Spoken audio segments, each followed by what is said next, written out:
এই করে রাসূল সাল্লাল্লাহু আলাইহি ওয়াসাল্লাম বলেছেন, তোমাদের যদি কোনো কষ্ট হয়, তোমাদের মানুষকে যদি হত্যা করা হয়, তোমাদের যদি রক্তপাত করা হয়, তোমাদের বিরুদ্ধে যদি কেউ মিথ্যা অপবাদ দেয়, তোমাদের উপর যদি জুলুম করে, তাহলে আমার কথা মনে করবা, আমার উপর কি জুলুম করা হয়েছে, আমাকে কি মিথ্যা অপবাদ দেওয়া হয়েছে, আমার কিভাবে রক্তপাত করা হয়েছে, আমার মানুষকে কিভাবে হত্যা করা হয়েছে, এগুলো একবার মনে করবা, তাহলে তোমাদের কষ্টগুলো কমে যাবে।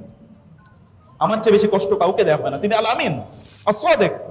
তার মানুষগুলো হত্যা করা হয়েছে, তাকে নির্বাসনে পাঠানো হয়েছে, বয়কট করা হয়েছে, তার রক্তপাত করা হয়েছে, এবং তার মাথার উপর ওটের নাড়ি বুড়ি এভাবে চাপিয়ে দেওয়া হয়েছিল, দম বন্ধ করে, সাফোকেট করে তাকে হত্যা করার জন্য। তার মেয়ে এসে দাঁড়িয়ে চিৎকার করে এসে বললেন, তোমরা আমার বাবাকে কেন হত্যা করছো? আমার বাবা তো কেবল লা ইলাহা ইল্লাল্লাহ বলে, আর তো কিছু না। কেন তোমরা আমার বাবাকে হত্যা করছো? ওমা নাকাবু মিনহুম ইল্লা ইউমিনু বিল্লাহিল আজিজিল হামিদ। আল্লাহর কথা বললে আপনাকে জুলুমের শিকার হতে। এরপরে আয়াতগুলোতে আপনারা আজকের দর্শে যে আয়াতগুলো রেখেছেন, সেখানে তার বক্তব্য এটাই। রাসূলুল্লাহ সাল্লাল্লাহু আলাইহি ওয়াসাল্লাম কে আল্লাহ সুবহানাহু ওয়া তাআলা পাঠিয়েছেন তার দ্বীন এর কাজ করার জন্য। কিন্তু আপনি দ্বীন প্রতিষ্ঠার কাজে যদি নিজকে ব্যাপৃত করতে গিয়ে আল্লাহকে যদি ভুলে যান, তাহলে কার দ্বীন আপনি প্রতিষ্ঠা করছেন? আল্লাহর সাথে দ্বীন এর দাওয়াতে কাজ করতে গেলে আপনার কানেকশন বাড়তে হবে, আপনার আচরণে, আপনার কথায়, আপনার উচ্চারণে, আপনার বডি ল্যাঙ্গুয়েজে, আপনার জামা কাপড়ে, আপনার হেয়ার কাট, এবং আপনার সিলেবাস, আপনি কি বলছেন, কি পড়ছেন, কোন দিকে তাকাচ্ছেন, কি ভাবছেন, ইভেন ইওর থট প্রসেস, এর মধ্যেও থাকবে আল্লাহ সুবহানাহু ওয়া তাআলা এর চিন্তা। আল্লাহ সুবহানাহু ওয়া তাআলাকে নিয়ে ভাবা, আল্লাহ সৃষ্টি নিয়ে চিন্তা করা, আল্লাহ সুবহানাহু ওয়া তাআলার নিজাম নিয়ে চিন্তা করা। আপনার গন্তব্য হচ্ছে জান্নাত। দিন প্রতিষ্ঠিত হলো কি হলো না, তার জন্য আপনার কোনো জবাবদিহিতা নাই। ওমা আলাইকা ইল্লাল বালাগ ওমা আলাইনা ইল্লাল বালাগুল মুবিন। আল্লাহ সুবহানাহু ওয়া তাআলা তার রাসূলকে এই কথা বলেছেন, আপনি বলে দেন আমার কাজ হচ্ছে কেবলমাত্র তোমাদের কাছে স্পষ্ট করে পৌঁছে দেয়া। লিয়া'লাম আন ক্বাদ আবলাগু রিসালাতি রাব্বিহিম ওয়া আহাতা বিমা লাদাইহিম ওয়া আহসা কুল্লা শাইইন আদাদা। আল্লাহ সুবহানাহু ওয়া তাআলা কেবল জানতে চান যে তারা আল্লাহ তাআলার বাণীকে মানুষের কাছে পৌঁছে দিয়েছিল কিনা। That is your job. লাস্তা আলাইহিম বিমুসাইতির ইল্লা মান তাওয়াল্লা ওয়া কাফার। লাস্তা আলাইহিম বিমুসাইতির লাস্তু আলাইকুম বিওয়াকিল। আল্লাহ সুবহানাহু ওয়া তাআলা তার রাসূলকে বলেছেন, আপনি বলে দেন আমি তোমাদের জন্য দারোগা হিসেবে প্রেরিত হই নাই যে লাঠি দিয়ে তোমাদেরকে আমি সোজা করব। যদিও তার মন খারাপ থাকতো। একজন দায়ীর মন খারাপ থাকে এই কারণে যে যাদেরকে দাওয়াত দিচ্ছেন তারা দিন গ্রহণ করছে না। লাআল্লাকা বাখিউন নাফসাকা আলা আল্লা ইয়াকুনু মুমিনিন আলা আসারি মিন লাম ইউমিনু বিহাযাল হাদিসি আসাফা। আপনি মনে হয় কষ্টে আপনার বুক ফেটে যাবে, আপনি মনে হয় মারা যাবেন, কারণ এরা এই দাওয়াত গ্রহণ করছে না। এই অনুভূতি আপনার মধ্যে থাকবে, কারণ আল্লাহ দ্বীনের দাওয়াত আপনি দিচ্ছেন। এখানে আল্লাহ সুবহানাহু ওয়া তাআলা কন্ট্রাস্ট এটা আলোচনা করলেন। একদল আল্লাহর আলোকে নিভিয়ে দিতে চায়, কিন্তু তার বিপরীতে আরেক দল লোক আছে, তার অতন্দ্র প্রহরীর মতো তারা দাঁড়িয়ে থাকে আল্লাহ সুবহানাহু ওয়া তাআলার আলোকে চারিদিকে ছড়িয়ে দেওয়ার জন্য। এবং সেই সকল ব্যক্তিরা কারা? ইয়া আইয়ুহাল্লাযীনা আমানু হাল আদুল্লুকুম আলা তিজারা। সেটা কি? সেটাই হচ্ছে এই কাজ, যে কাজের বক্তব্য। এটা হচ্ছে culmination of the previous verses or the preceding verses, the first and initial verses of this সূরা। এই সূরার প্রথম আয়াতগুলোর মূল বক্তব্য মূলত শেষের বক্তব্যটাকে সাপোর্ট করার জন্য আল্লাহ সুবহানাহু ওয়া তাআলা অ্যাজ ইফ এটা হচ্ছে ফাউন্ডেশন, পরে আল্লাহ সুবহানাহু ওয়া তাআলা মূল বক্তব্য উপস্থাপন করেছেন। বলো ইয়া আইয়ুহাল্লাযীনা আমানু, হে যারা ঈমান এনেছো। হাল আদুল্লুকুম, কাদেরকে কথা বলছেন বলেন তো? সাহাবায়ে কেরাম রাদিয়াল্লাহু তাআলা আনহুম। সাহাবায়ে কেরামদেরকে আল্লাহর রাসূল যাদেরকে লালন পালন করেছেন, যাদের ব্যাপারে কোরআনে আল্লাহ তাআলা বলেছেন রাদিয়াল্লাহু আনহুম ওয়া রাদু আন, যাদের ব্যাপারে আল্লাহ সুবহানাহু ওয়া তাআলা বলেছেন আস-সাবিকুনাল আউয়ালুন মিনাল মুহাজিরিন ওয়াল আনসার, যাদের ব্যাপারে আল্লাহ সুবহানাহু ওয়া তাআলা এরকম প্রশংসা করেছেন। আশ-রুহামা আশিদ্দাউ আলাল কুফার রুহামাউ বাইনাহুম সীমাহুম ফি উজুহিম মিন আসারিস সুজুদ। সেই সাহাবায়ে কেরামদেরকে আল্লাহ সুবহানাহু বলেছেন ইয়া আইয়ুহাল্লাযীনা আমানু, হে ঈমানদারগণ, হাল আদুল্লুকুম আলা তিজারা, আমি কি তোমাদেরকে এমন একটা ব্যবসার কথা বলবো না? তুনজিকুম মিন আযাবিন আলিম, যে ব্যবসা তোমাদেরকে যন্ত্রণাদায়ক শাস্তি থেকে মুক্তি প্রদান করবে। ব্যবসা করতে হবে কার সাথে? আল্লাহ সুবহানাহু ওয়া তাআলার সাথে। ব্যবসা করবেন কার সাথে? আল্লাহর সাথে। আপনি একবার চিন্তা করে দেখেন তো, আপনি একজন নবল মানুষের সাথে ব্যবসা করছেন, যিনি যখন দেন তখন হিসাব করে দেন, যখন তিনি কেনেন তখন তিনি সর্বোচ্চ এবং সর্বোত্তম দাম দেন। তিনি যখন কেনেন তখন তিনি পেপার কারেন্সি দিয়ে কেনেন না, তখন তিনি গোল্ড কারেন্সি দিয়ে কেনেন। এমন একজন ব্যক্তির সাথে ব্যবসা করতে কে না চান? আপনি যদি একটু ভালো দাম দেন, বাজারে যদি আপনি যান, তাহলে দেখবেন যে একদল লোক আপনাকে ডাকে, ভাই আপনি আসেন, আপনাকে দেখলেই তার চেহারাটা উন্নত হয়ে যায়, খুশি হয়ে যায়, কারণ আপনি অনেক কেনেন এবং বেশি দাম দিয়ে কেনেন, আপনি কোনো দামাদামি করেন না, আপনাকে দেখলে সেলুট দেবে। ক্রেতা যদি এইরকম হয় যে ক্রেতা খুবই নবল, তার পয়সার কোনো অভাব নাই এবং তিনি হিসাব নিকাশও করেন না, দামাদামিও করেন না, তাহলে যিনি বিক্রেতা তিনি কত আনন্দিত থাকার কথা। আপনার বিক্রেতা, এবার ক্রেতা কি?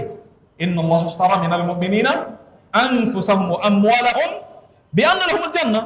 আল্লাহ হচ্ছেন ক্রেতা, আপনার বিক্রেতা। কি অসাধারণ ক্রেতা, কি অসাধারণ ক্রেতা তিনি, তিনি কিনছেন অথচ দিয়েছেন তিনি। ছোটবেলায় দেখেছি মায়েরা, আমরা এখন করি আমাদের সন্তানদের সাথে, হয়তো তাকে কোনো জিনিস আমি নিজেই কিনে দিয়েছি, আবার তার কাছ থেকে চাই, যখন সে একটু দেয় তখন খুবই খুশি হই। আপনারা দেখবেন আপনাদের ছোট ভাই বোনদের অথবা আপনাদের ভাগিনা ভাগ্নি, ভাতিজা ভাতিজির সাথে একটু কাজ করতে গিয়ে আপনি নিজেই তার জন্য চকলেট নিয়ে গিয়েছেন, এরপরে তার কাছে যদি চকলেট চান, সে যদি আপনাকে দেয়, আপনার কি আনন্দ লাগে, তাই না? এই জীবনের মালিক কে? সম্পদের মালিক কে? আল্লাহ। তিনি আপনার কাছ থেকে আবার ক্রেতা আকারে কিনছেন। কি মহানুভব রব! এই রবের কোনো তুলনা আছে? এই রবকে মানুষ কিভাবে ভুলে যায়? ইয়া আইয়ুহাল ইনসান মা গররাকা বিরাব্বিকাল কারীম আল্লাযী খালাকাকা ফাসাওয়াকা ফাআদালাক ফি আইয়ি সূরাতিন মা শাআ রাক্কাবাক। কিভাবে তুমি তোমার এই রবকে ভুলে যাও, যে রব তোমাকে এইভাবে এইভাবে সৃজন করেছেন, এত সুন্দর সুঠামো দেহ দান করেছেন, তোমাকে এত সম্পদ এবং প্রাচুর্য দান করেছেন, তাকে তুমি কিভাবে ভুলে যাও? তাকে তুমি ভুলে যাও কেন? সে মহানুভব রব এবার আপনাকে একটা ব্যবসার কথা বলছেন, তার সাথে ব্যবসা করা, পৃথিবীর অন্য কারোর সাথে না। এবং এই ব্যবসায় তিনি হচ্ছেন ক্রেতার পক্ষ, আপনি হচ্ছেন বিক্রেতা। আলা তিজারাতিন তুনজিকুম মিন আযাবিন আলিম। যে ব্যবসা তোমাকে শাস্তি থেকে, এমন শাস্তি থেকে রক্ষা করবে যে শাস্তিটা নিজেই কষ্ট পায়, এটা আলিম, এটা সিফাতে মুশাব্বা, এটা বিল্ট ইন, এটা কখনো ইনসেপারেবল। এই শাস্তি থেকে কখনো এটা এক মুহূর্তের জন্য আলাদা হয় না। এই শাস্তি এমন শাস্তি, ওই শাস্তি নিজেই শাস্তি পায়।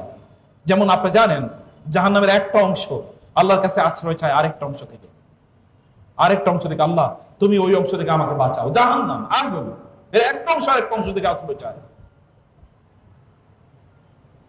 এত ভয়াবহ শাস্তি। এই শাস্তি থেকে আল্লাহ সুবহানাহু ওয়া তাআলা আপনাকে মুক্তির জন্য আল্লাহর সাথে একটা ব্যবসা করার কথা বলেছেন। এই ব্যবসার পণ্য কি? পণ্য আল্লাহ সুবহানাহু ওয়া তাআলা বললেন, তুমিনুনা বিল্লাহি ওয়া রাসূলিহি, তোমরা আল্লাহর প্রতি ঈমান আনো, আল্লাহর রাসূলের প্রতি ঈমান। আল্লাহর প্রতি ঈমান মানে কি? আল্লাহ সুবহানাহু ওয়া তাআলার প্রতি অগাধ বিশ্বাস, আল্লাহকে আপনার প্রায়োরিটির লিস্টে 1 নম্বরে রাখা। আল্লাহ সুবহানাহু ওয়া তাআলা কি চান সেটি আপনার চাওয়ায় পরিণত করা। আল্লাহ কি চান না সেটাকে আপনার চাওয়ার লিস্ট থেকে বাদ দিয়ে দেয়া। আল্লাহ সুবহানাহু ওয়া তাআলা সন্তুষ্টির জন্য কাজ করা, আল্লাহ সুবহানাহু ওয়া তাআলার ভালোবাসায় কাজ করা। চাওয়া কেবল আল্লাহর কাছে, লুটিয়ে পড়া কেবল আল্লাহর নামেই, এবং যখনই প্রয়োজন হয় তখন সর্বপ্রথম তাকে স্মরণ করা। ফাযকুরুনি আযকুরুকুম, তোমরা আমাকে স্মরণ করো, আমি তোমাদেরকে স্মরণ করব। তাকেই প্রথম স্মরণ করা, তার কাছে প্রত্যাশা করা, সবকিছু তার কাছে সুপুর্দ করা। নবী রাসূলদের মতো বলা, উফাউযু আমরি ইলাল্লাহ ইন্নাল্লাহা বাসীরুম বিল ইবাদ। সত্যিকার অর্থে একবার চিন্তা করে দেখুন, বিশ্বাস করুন, আপনি যদি আপনার নবীর মতো আপনার ঈমানটাকে উন্নত করতে পারেন, উন্নীত করতে পারেন, যখনই বিপদে এসেছিলেন, ইজা হাযাবাহু আমরুন ফাজা ইলা সালাহ, যখনই তিনি বিপদে পড়েছেন তখনই তিনি তার সামনে সেজদায় লুটিয়ে পড়েছেন, তার সামনে তিনি সেজদায় লুটিয়ে পড়েছেন, তিনি নামাজে লুটিয়ে পড়েছেন, বিপদ হলেই তিনি নামাজে লুটিয়ে পড়েছেন। আপনার ঈমানকে যদি আপনি এই লেভেলে নিয়ে যেতে পারেন, যখন আপনার বিপদ হবে তখন আপনি ও মা, ও বাবা ইত্যাদি না বলে আপনি বলেন ও আল্লাহ, আল্লাহর কাছে যদি আপনি চলে যেতে পারেন, তাহলে সত্যিকার অর্থে আপনি মহান আল্লাহ সুবহানাহু ওয়া তাআলা এর প্রতি ঈমান এনেছেন। আপনার রাসূলের প্রতি ঈমান মানে কি? রাসূলুল্লাহ সাল্লাল্লাহু আলাইহি ওয়াসাল্লামকে জীবনের আদর্শ হিসেবে মেনে নেওয়া। আল্লাহ রাসূল কি করেছেন কি করেননি এগুলো ভালো করে শুনুন এবং এগুলো ভালো করে দেখুন। রাসূলুল্লাহ সাল্লাল্লাহু আলাইহি ওয়াসাল্লামের সুন্নাহটা ভালো করে বুঝুন। দিনে এবং রাতে প্রায় 1000 সুন্নাহ আছে রাসূলুল্লাহ সাল্লাল্লাহু আলাইহি ওয়াসাল্লামের। একবার চিন্তা করে দেখুন, ভাবুন এবং ভালোবেসে এই সুন্নাহগুলো প্র্যাকটিস করুন এবং পালন করুন। তুমিনুনা বিল্লাহি ওয়া রাসূলিহি, এটি 1 নম্বর ঈমান। ঈমান ফার্স্ট, সবার উপরে ঈমান, ঈমানের উপরে কোনো কিছু নাই। আপনাকে ঈমানটাকে পরিশুদ্ধ করা দরকার। ঈমান যেন মুযাবযাবিন এর মতো না হয়, যে আপনি ঈমান মানে এরকম না যে আপনি বিপদে পড়বেন না, বিপদে কেবল মুমিনরাই পড়ে। কারণ আল্লাহ সুবহানাহু ওয়া তাআলা স্বর্ণকে যেমনি ভাবে আমরা অর্নামেন্টে রূপান্তরিত করার জন্য, এটার খাদগুলো দূর করার জন্য আগুনে এটাকে কি করা হয়, উত্তপ্ত করা হয়, এরপর এটাকে দিয়ে অর্নামেন্টস বানানো যায়, আদারওয়াইজ একেবারে স্বর্ণের যেটা মানে থেকে খনিজ থেকে যেটা বের করে নিয়ে আসা হয়, অথবা যেটাকে স্বর্ণের আমরা কোন একটা বার বলি, স্বর্ণের বার দিয়ে কোনোদিনই অলংকার বানানো যায় না, এটা অবশ্যই আগুনে দেওয়া লাগে। অবশ্যই আপনাকে আল্লাহ সুবহানাহু ওয়া তাআলা বিপদ আপদের মাধ্যমেই তার প্রিয় বান্দাদের অন্তর্ভুক্ত করে নেবেন। বিপদ আপদ আপনার জীবনে আসবেই, কিন্তু এই বিপদ আপদে আল্লাহ সুবহানাহু ওয়া কাছে আপনার আত্মসমর্পণ আপনি করছেন কিনা, সেটি হচ্ছে ঈমানের কথা। এরপরে আল্লাহ সুবহানাহু ওয়া বললেন, ওয়া তুজাহিদুনা ফি সাবিলিল্লাহি বিআমওয়ালিকুম ওয়া আনফুসিকুম, তোমরা আল্লাহর রাস্তায় যুদ্ধ করবে কি দিয়ে? তোমাদের জীবন এবং তোমাদের বিআমওয়ালিকুম ওয়া আনফুসিকুম, তোমাদের মাল এবং তোমাদের জীবন দিয়ে তোমরা আল্লাহর রাস্তায় তোমরা যুদ্ধ করবে। সম্মানিত ভাইরা এবং আমার প্রিয় বন্ধুরা, আল্লাহ সুবহানাহু ওয়া তাআলা তিনি আপনাকে জিহাদের কথা বলছেন, যুদ্ধের কথা বলছেন। আপনাকে যুদ্ধ করার জন্য আল্লাহ তাআলা বললেন আপনার সম্পদ দিয়ে আপনি যুদ্ধ করবেন, কারণ সম্পদ এর প্রিয়তা, সম্পদের ভালোবাসা মানুষের কাছে তার জীবনের চেয়ে অনেক অনেক বেশি। দেখেন না, সম্পদের জন্য লোকেরা তারা জানতো, এবং তাদের পূর্বপুরুষরা, তাদের বাবারাই, তাদের বাপ দাদারাই এই সম্পদ লুট করতে গিয়ে তারা কিভাবে এই দুনিয়া থেকে তাদের নামগুলো নিশ্চিহ্ন হয়ে গিয়েছিল, তারা কি দেখে না, তারা কি জানে না? কিন্তু তারপর তারা এই কাজগুলো করেছে, কারণ সম্পদের লোভ মানুষের জন্য এত ভয়াবহ যে মানুষ সবকিছু মুহূর্তের জন্য তারা ভুলে যায়, তারা পরিণতির কথা তারা ভুলে যায়, অথবা তাদের যে কি ভয়াবহ পরিণতি হতে পারে এটা তারা মুহূর্তের মধ্যে তারা ভুলে যায়। এই কারণে আল্লাহ সুবহানাহু ওয়া তাআলা বলেছেন যে একজন মানুষ তারা লিহুব্বিল খায়রি লাশাদীদ, তারা সম্পদকে প্রচন্ড ভালোবাসে। মানে আলহাকুমুত তাকাসুর হাত্তা যুরতুমুল মাকাবির, মানুষরা তারা কেবল এই সম্পদের প্রতিযোগিতায় মৃত্যু পর্যন্ত তারা লিপ্ত হতেই থাকে। এই কারণে আল্লাহ সুবহানাহু ওয়া তাআলার কাছে আল্লাহর রাস্তায় জিহাদ করার জন্য আপনাকে এক নম্বর যে কাজটি করতে হবে তাহলে আপনার সম্পদকে ব্যয় করতে হবে। আপনি বলবেন আপনার সম্পদ কতটুকু? রাসূলুল্লাহ সাল্লাল্লাহু আলাইহি ওয়াসাল্লাম বলেছেন কখনো কখনো এটা 1 লক্ষের সমান, কারণ আপনি এখনো আয় ইনকাম হয়তো করেন নাই, কিন্তু যতটুকু আপনি পেয়েছেন, যেই ব্যবস্থাপনায় আপনি তা অর্জন করেছেন, আপনার পিতা আপনাকে দিয়েছে, মা আপনাকে দিয়েছে, অথবা আপনার আত্মীয়স্বজন আপনাকে হাদিয়া দিয়েছে, গিফট দিয়েছে, তা থেকে আপনি আল্লাহ সুবহানাহু ওয়া তাআলার রাস্তায় ব্যয় করুন। আল্লাহর রাস্তায় আপনি যদি করেন, মনে রাখবেন আল্লাহ সুবহানাহু ওয়া তাআলার রাস্তায় যদি আপনি এক দান করেন, বিনিময়ে আল্লাহ সুবহানাহু ওয়া তাআলা আপনাকে 700 গুণ প্রদান করবেন। আর কিছু কিছু জায়গায় কিছু লোক আল্লাহ তাআলার কাছে এত এলিট ক্লাসের মানুষ, আল্লাহ তাআলা তাদের জন্য 700 তে গিয়ে থামেন না। তিনি বলেন ওয়াল্লাহু ইউদাইফু লিমান ইয়াশা, আল্লাহ সুবহানাহু ওয়া তাআলা আরো এমন কিছু বান্দা আছে তারা এত ভিভিআইপি ক্যাটাগরির যে 700 গুণে তাদের জন্য থামে না আল্লাহ সুবহানাহু ওয়া তাআলা, বরং আল্লাহ তাআলা কত গুণ বাড়াবেন এটা কেবল আল্লাহ তাআলাই জানেন, এটা তিনি ডিসক্লোজও করেন না কারোর জন্য। তিনি এত বাড়িয়ে দেন, এতটুকু তিনি বাড়ার অথবা এতটুকু তিনি করার ব্যবস্থা করে দেন।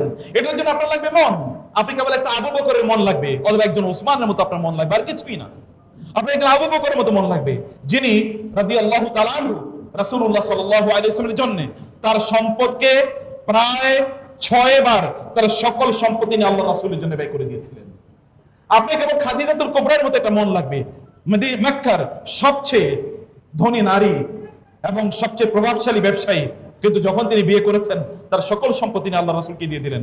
যখন দিন এর দাওয়াতের বাধ্যবাধকতা আল্লাহ রাসূলের উপর, তাবলীগের বাধ্যবাধকতা আল্লাহ তাআলা তার রাসূলের উপর করে দিলেন, কোরআন নাযিল হলো, ইকরা এর মাধ্যমে তাকে নবুয়তের দায়িত্ব প্রদান করা হলো, রিসালাতের দায়িত্ব প্রদান করা হলো, তখন খাদিজাতুল কুবরা রাদিয়াল্লাহু তাআলা বললেন আমার এই সম্পদ আপনার জন্য, আপনার দ্বীনের জন্য, আপনার জন্য এবং রবের জন্য সব সম্পদ।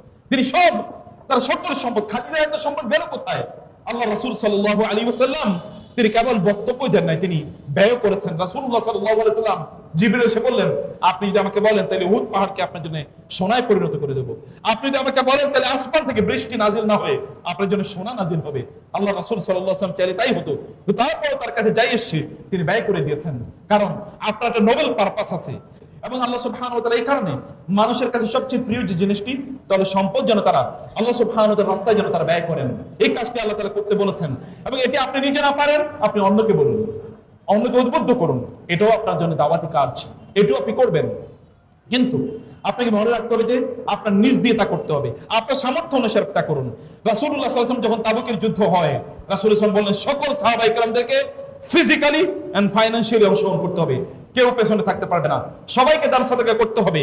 এমন কিছু সাহাবী ছিল রাদিয়াল্লাহু তাআলা আনহুম আজমাইন, তারা এমন করলেন যে একজন সাহাবী, আমি লম্বা আলোচনায় আমি না গিয়ে কেবল একজন সাহাবীর কথা বলছি, তিনি রাতের বেলা ঘুম থেকে জেগে উঠলেন এবং তিনি উঠে তিনি বললেন সাজদায় মানে তাহাজ্জুদের নামাজে তিনি দাঁড়িয়ে গেলেন, সিজদায় লুটিয়ে পড়লেন এবং সিজদায় লুটিয়ে তিনি বললেন আল্লাহ তোমার রাসূল বলেছে আমাদের যা সামর্থ্য আছে আমরা যেন ওয়ার ফান্ডে, যুদ্ধের যে ফান্ড, এই ফান্ডে যেন আমরা দান করি।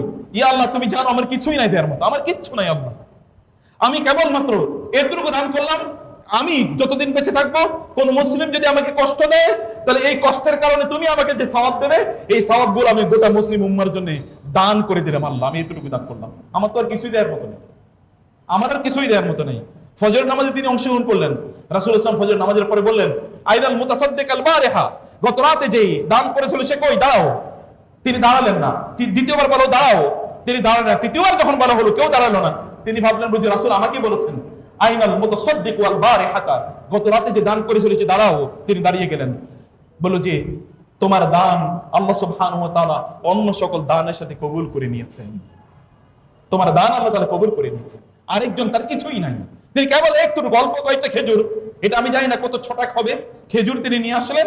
এই খেজুর নিয়ে আসার পর ওই মুনাফিকরা দূরে দাঁড়িয়ে আছে, মুনাফিকরা হাসাহাসি করছে। আল্লাহ সুবহানাহু সূরাতুত তাওবা এর আয়াতগুলো পড়বেন যে এরা আল্লাযিনা ইয়ালমিজুনাল মুত্তাওয়িঈনা, যারা যারা কম দান করেছে একেবারে হালকা সামান্য, তাদেরকে নিয়ে এরা হাসি ঠাট্টা করেছিল। আল্লাহ সুবহানাহু তাআলা সূরাতুত তাওবার লম্বা প্রায় অনেকগুলো আয়াত নাযিল করলেন এই সকল দানশীল ব্যক্তিদের জন্য যারা খুব কম দান করেছিল। আপনাকে সাদাকা করতে হবে। সাদাকা কেন এটাকে সাদাকা বলা হয় বুঝতে হবে।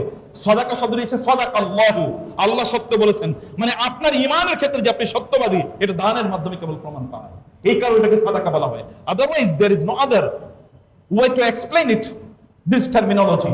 আপনি আপনার কিসের মাধ্যমে, আপনি আপনার সম্পদের মাধ্যমে আপনি করবেন, ওয়া আনফুসিকুম, এবং আপনার জীবনের মাধ্যমে আপনি করবেন। আপনার জীবন, সাহাবায়ে কেরাম জীবন দিয়েছেন, আপনি আপনার জীবনকে আল্লাহ সুবহানাহু ওয়া তাআলার রাস্তায় দেওয়ার জন্য আপনি উন্মুক্ত থাকতে হবে।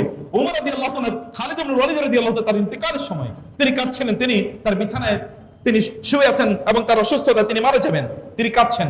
অন্যরা বলছেন ইয়া খালিদ ইয়া সাইফুল্লাহ আল মাসলুল, আপনি কাঁদছেন কেন? তিনি বলেন দেখো আমি 100-এর বেশি যুদ্ধে অংশগ্রহণ করেছি রাসূলের সময় এবং তারপরে আমি এত যুদ্ধে অংশগ্রহণ করেছি, আমার প্রত্যাশা ছিল যুদ্ধের ময়দানে আমি শাহাদাত বরণ করব, আমি যুদ্ধের ময়দানে শহীদ হব, এটা আমার প্রত্যাশা ছিল। কিন্তু দেখো এই যে এখানে আমি আমার বিছানা আমি মারা যাচ্ছি, আমার বিছানা আমি মারা যাচ্ছি, আমি কাঁদবো না, কে কাঁদবো? লোকেরা বললেন ইয়া খালিদ আপনি কেন কাঁদছেন? আল্লাহ না, আল্লাহ রাসূল না আপনাকে সাইফুল্লাহিল মাসলুল, আল্লাহ সুবহানাহু ওয়া তাআলা উন্মুক্ত তলোয়ার বলে ঘোষণা করেছেন? এবং আপনি কি জানেন না ওই কথা আল্লাহ রাসূল বলেছেন, কেউ যদি শাহাদাতের মৃত্যু প্রত্যাশা করে সে যদি তার বিছানায় মারা যায়, তাহলে আল্লাহ সুবহানাহু ওয়া তাআলা তাকে শহীদ হিসেবে গণ্য করবেন। তার অন্তরে শাহাদাতের মর্যাদা তামান্না থাকতে হবে। খালিদ ইবনে ওয়ালিদ তিনি মারা যাচ্ছিলেন, এখানে যখন তিনি মারা গেলেন তখন মদিনার নারীরা তারা কান্না করা শুরু করে দিল। মদিনার নারীরা তারা কান্না করছে। ওমর রাদিয়াল্লাহু তাআলা খেলাফতের আমল, ওমর রাদিয়াল্লাহু তাআলা আনহু এর কাছে লোকেরা এসে বললেন নারীরা কাঁদে, এই কান্না বাইরে যাওয়া তো নিষিদ্ধ ইসলামে, অতএব আপনি কিছু বলুন। ওমর ইবনে খাত্তাব একটা হুঙ্কার দিলে তো এমনি সবাই ভীত সন্ত্রস্ত হয়ে যায়। ওমর ঘর থেকে যখন বের হচ্ছিলেন তখনই শোনা গেল তার ঘর থেকেও একজন নারী কেঁদে উঠছে, ইয়া খালেদা ওয়া খালেদা, হে খালেদ বলে তিনি কাঁদছেন। ওমর রাদিয়াল্লাহু জিজ্ঞেস করলেন কাঁদে কি? বলে আপনার মেয়ে রাসূলের স্ত্রী হাফসা রাদিয়াল্লাহু তাআলা কাঁদছেন খালেদের জন্য, হে খালেদ বলে কাঁদছেন। ওমর বুঝলেন একজন খালেদের জন্য গোটা পৃথিবী কাঁদা উচিত, অতএব নিষেধ করা হবে না, কাঁদুক লোকেরা। আপনার জীবনটাকে এমন করতে হবে যে আপনার জন্য অন্যরা কাঁদে, আপনি যেন পশু পাখি কাঁদে। কাম তারাকা মিন জান্নাতি ওয়া উন ওয়া যুরুই ওয়া মাতকামিন কারীম ওয়া নি'মাতিন কানু ফিহা ফাকিহিন ফামা বাকাত আলাইহিমুস সামাউ ওয়াল আরদু ওয়া মা কানু মুনজারিন।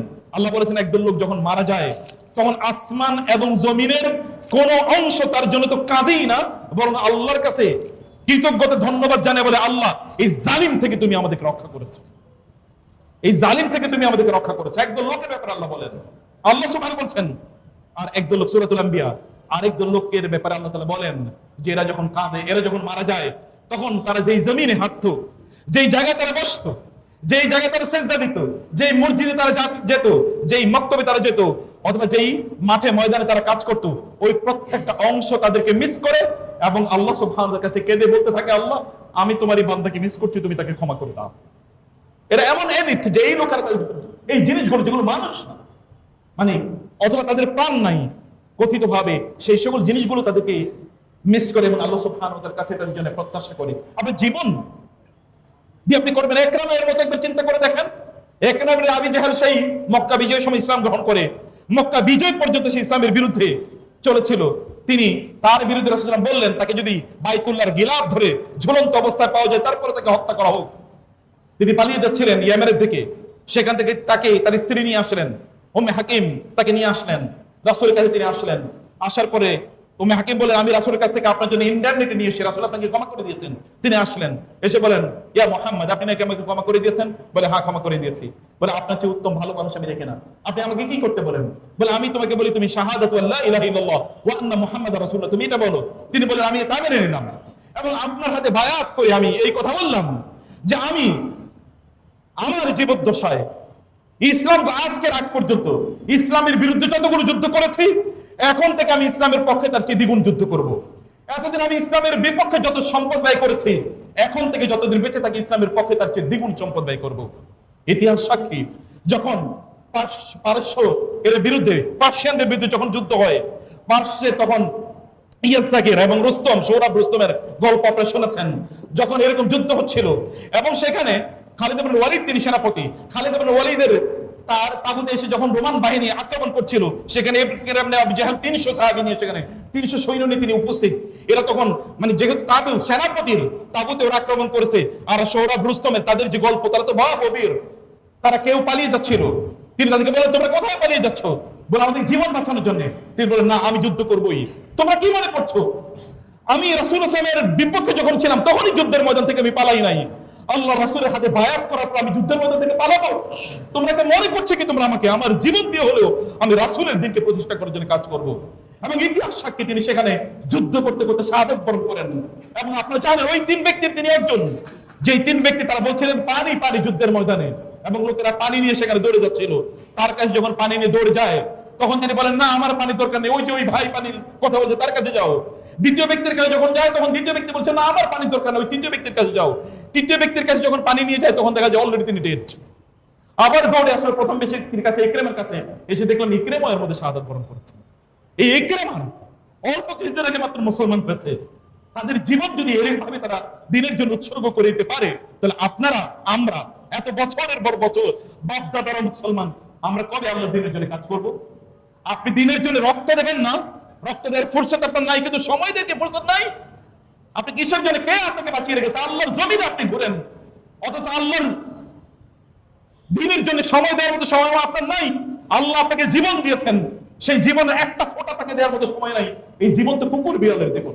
এবং যারা এই জাতীয় জীবন যাপন করে, ওদের জীবনকে আল্লাহ সুবহানাহু ওয়া তাআলা উলাইকা কাল আনআমি বাল হুম আদাল, এরা হচ্ছে গরু ছাগল অথবা গরু ছাগলের চেয়ে নিকৃষ্ট বলে আল্লাহ তাআলা তাদেরকে ঘোষণা করেছেন। অতএব আমাদের এই দেশে, আমাদের এই অঞ্চলে যারা আল্লাহর দ্বীনের বিরোধিতা করে, এই সকল ব্যক্তিদেরকে আল্লাহ সুবহানাহু ওয়া তাআলা 1500 বছর আগেই জন্তু জানোয়ারের সাথে ঘোষণা করেছেন, জন্তু জানোয়ারের সাথে তুলনা করেছেন। কিন্তু আপনারা তো একটা মহান জাতি, আপনাদের পূর্বপুরুষরা এরকম আছে, এরকম ছিল, তাদের জন্য তাদের জিনিসটাকে মাথায় রেখে আপনাকে কাজ করতে হবে। এরপরে আল্লাহ তাআলা আপনার জন্য বিনিময় কি রেখেছেন? আল্লাহ সুবহানাহু বলেছেন এই সকল ব্যক্তিদের অবস্থা হলো এরকম যে এদের জন্য আল্লাহ সুবহানাহু ওয়া তাআলা ইউকাফিরু আনহুম সাইয়্যাতিহিম, আল্লাহ তাআলা তাদের গুনাহগুলো মাফ করে দেবেন, শুধু আল্লাহ মুছে দেবেন, এগুলো গোপন করে দেবেন। সম্মানিত ভাইরা, আমাদের চরিত্র কি বলেন তো? আল্লাহ বলেছেন কেউ যদি আল্লাহর রাস্তায় যুদ্ধ করে, আল্লাহর রাস্তায় জিহাদ করে, সম্পদ ব্যয় করে, সম্মান এবং সময় ব্যয় করে, জীবন ব্যয় করে, আল্লাহ সুবহানাহু ওয়া তাআলা বললেন যে এই সকল ব্যক্তিদের তাদের কোন দোষ ত্রুটি যদি থাকে, আল্লাহ তাআলা এগুলোকে গোপন করে রাখবেন। মানুষ তো দোষ ত্রুটি থাকবে, সাহাবায়ে কেরামদের কথা বলা হচ্ছে। আর আমাদের দেশে দেখবেন একদল কুলাঙ্গার আছে যারা দিনের পক্ষে কাজ করে, তাদের বিরুদ্ধে কোথায় কোথায় মাইক্রোস্কোপ নিয়ে বসে থাকে যে এদের কোথায় কি ত্রুটি আছে, এগুলোকে পাবলিকলি আলোচনা করার জন্য। আল্লাহ সুবহানাহু ওয়া তাআলা আল্লাহর রাসূলের সাথে যারা ছিলেন সাহাবায়ে কেরাম, তাদের কথা বলেছেন, তাদের দোষ ত্রুটিগুলো আল্লাহ ঢেকে রাখবেন। এটা আল্লাহর কাজ। আল্লাহর দিনের জন্য আপনি কাজ করলে আল্লাহ বলতো দোষ ত্রুটি ঢেকে রাখবেনই। আর আমাদের মুসলমানদের চরিত্র হইলো অন্য কোন মুসলমানের, আমাদের মাঝে মাঝে এরকম হয়, কেউ 3 ঘন্টার কোন ভিডিও দেখার পরে এরপরে বলছে উনি তো ওই 30 সেকেন্ড এই কথা বলছে, ওইটা নিয়ে তিনি এটাকে ভাইরাল করে দেন। আছে কিনা চরিত্র?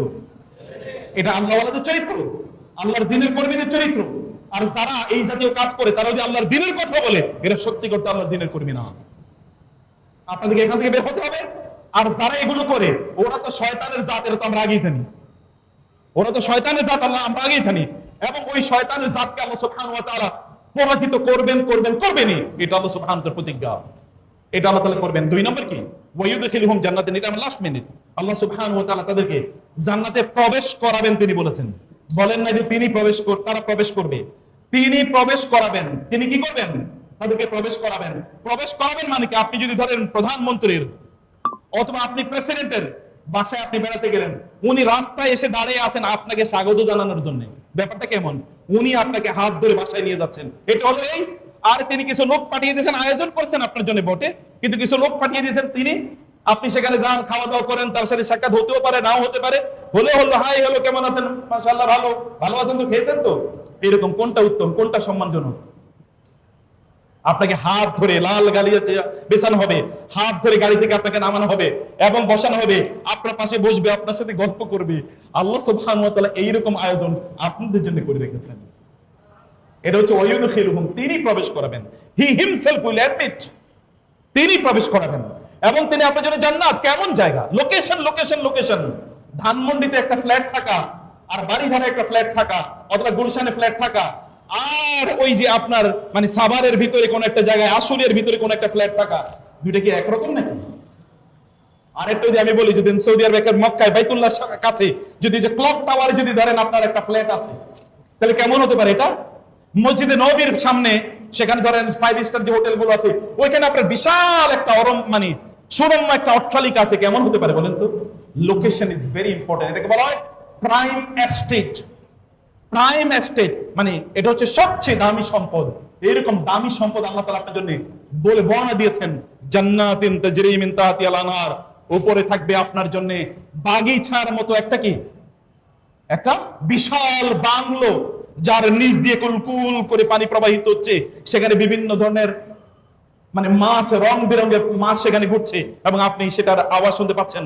এবং আপনার যে খাটের মধ্যে আপনি শুইবেন, এটা এরকম সিলিং কোনো ইয়ে নাই, এটা এরকম ঝুলন্ত, ওইটার উপর আপনি আছেন, ওইটা ঝুলছে, আপনি সেখানে 70,000 শিশুরা, সুন্দর চমৎকার শিশুরা এবং আপনার যারা সাহায্য করবে, এরা আপনার জন্য খাবার নিয়ে এসে আপনি সেই সকল খাবার খাচ্ছেন। কি অসাধারণ একটা বর্ণনা, যদি আপনি এইভাবে আপনার জীবনটাকে তৈরি করতে পারেন। আল্লাহ সুবহানাহু ওয়া তাআলা এইভাবে আমরা যেন আল্লাহর দ্বীনের জন্য কাজ করতে পারি, সেই তৌফিক আল্লাহ তাআলা আমাদেরকে দান করুন। আল্লাহুম্মা আমিন। হাযা ওয়া সাল্লাল্লাহু সুবহানাহু ওয়া তাআলা নবিয়ানা মুহাম্মদ ওয়া আলিহি ওয়া সাহবিহি আজমাইন। সুবহানাকাল্লাহুম্মা ওয়া বিহামদিকা আশহাদু আল্লা ইলাহা ইল্লা আনতা আস্তাগফিরুকা ওয়া আতুবু ইলাইক। ওয়া আসসালামু আলাইকুম ওয়া রাহমাতুল্লাহি ওয়া বারাকাতুহু।